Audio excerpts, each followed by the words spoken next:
us. Thank you. Tom, when we think about the future of humanity, we obviously have to think about our understanding of the world. I wondered if you could talk a little bit about how you understand the world today. Well, first of all, Rachel, it's great to be with you and Yuval, and thank you all for coming out. This is a real treat. So in my last, as a columnist, one of the things I'm always asking myself is, how does the machine work? What are the biggest gears and pulleys shaping or reshaping the world today? And in my last book, thank you for being late, picking up really on some of the themes Yuval spoke about, I argued that what is shaping more things in more places, in more ways, on more days, is that we're in the middle of three nonlinear accelerations with the three largest forces on the planet, which I call the market, Mother Nature, and Moore's Law. So Mother Nature for me is climate change, biodiversity loss, and population growth in the developing world. If you put that on a graph, it actually looks like a giant hockey stick. The market for me is globalization, but not your grandfather's globalization. That was containers on ships and planes. That's actually flat to going down right now. But digital globalization. So everything's being digitized and globalized. Put that on a graph, whether it's measuring data consumed per month or cell phones, it looks like a hockey stick. And lastly, Moore's Law, coined by Gordon Moore in 1965, the co-founder of Intel, argued that the speed and power of microchips will double every 24 months. It's closer to 30 months now, but never mind. Moore's Law has held up for 53 years. Put it on a graph, it looks like a giant hockey stick. So we're actually in the middle of three hockey stick accelerations all at the same time. And I believe it's the interaction between them that really is not just changing our world, it's reshaping our world. And it's reshaping 5 realms in particular: politics, geopolitics, ethics, the community, and the workplace. So as I think about politics right now, that something that's on everybody's mind, one of the things you really see is that political parties all over the world, here in the UK and the United States, they're blowing up. Some are in power, so they think they're alive, but they're all basically dead. And that's because, in my view, they were all born of an industrial age model, that the central theme was capitalism versus labor, or big government versus small government, and the axis of politics was left to right and right to left. What I would argue, and this gets to how I think about the world today, is that that model is no longer relevant. I think the way to think about politics today is through the model of climate change. But I think we're in the middle of 3 climate changes at once. First, we're in the change of the climate of the climate. We're going from what I call later to now. So when I was growing up in Minnesota in the 50s and 60s, later was when I could clean that lake, repair that river, save that forest, rescue that orangutan. I could do it now or I could do it later. Well, today, later is officially over. Later will now be too late. So whatever you're going to save, please save it now. That's a climate change. We're going through a change in the climate of globalization. I think we're going from an interconnected world to an interdependent world.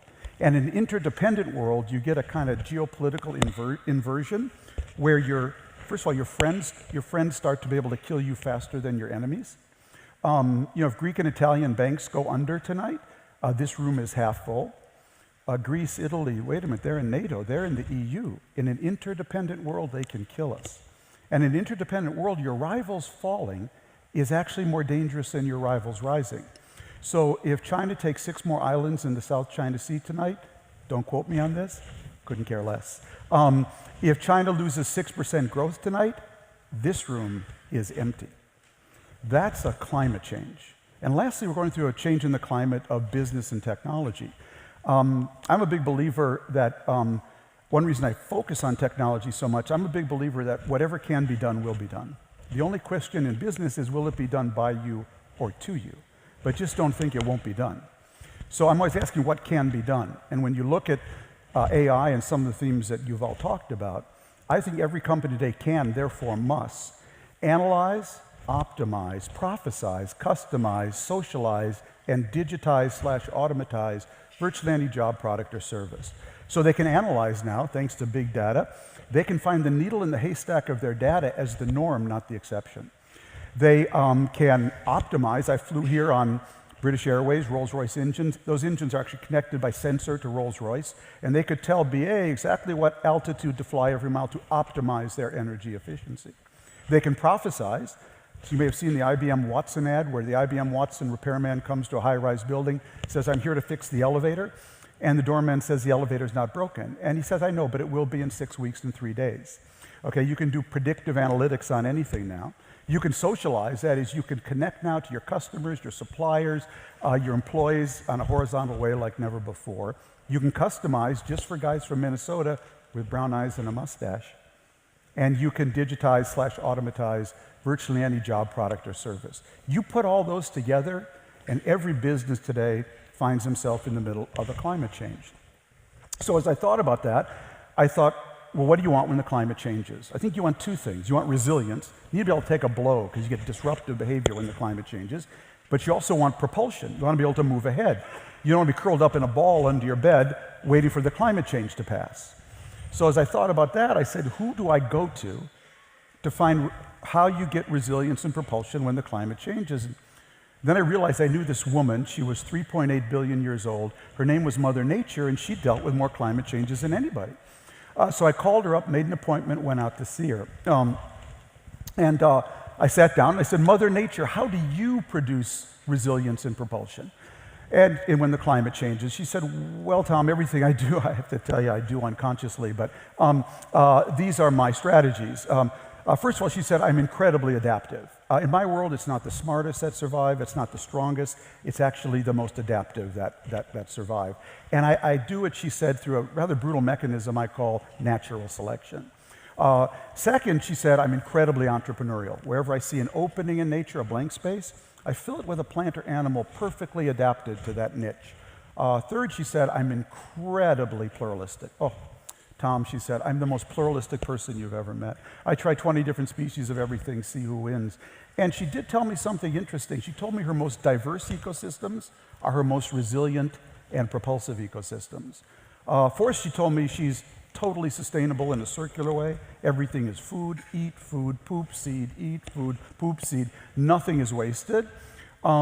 Fifth, she said, I'm incredibly hybrid and heterodox in my thinking. Nothing dogmatic about me. I'll try any trees with any soils, any bees with any flowers. And lastly, she did mention that she does believe in the laws of bankruptcy. She told me she kills all her failures, returns them to the great manufacturer in the sky, and takes their energy to nourish her successes. Well, my argument is that the community, the country, the government, and the business that most closely mirrors Mother Nature's strategies for building resilience and propulsion when the climate changes is the one that will thrive in this age of acceleration. And since when I was writing my book, it was the 2016 election, I actually imagined what if Mother Nature was running against Donald Trump and Hillary Clinton in 2016. And so I created Mother Nature's political party based on these strategies. I won't go into it. I'll just close by saying that on some issues, Mother Nature, she's out there on the left with Bernie Sanders because she believes in universal health care and making lifelong learning completely tax-free because she understands in this world that Yuval's describing, it's going to be too damn fast for a lot of people. So she wants to strengthen our safety nets to bounce people back into the game and protect them. But at the same time, Mother Nature would be out there on the right with the Wall Street Journal editorial page. She'd actually be for abolishing all corporate taxes, only unlike our Republican Party, she'd replace them with a carbon tax, a tax on sugar, a tax on bullets, and a small financial transaction tax.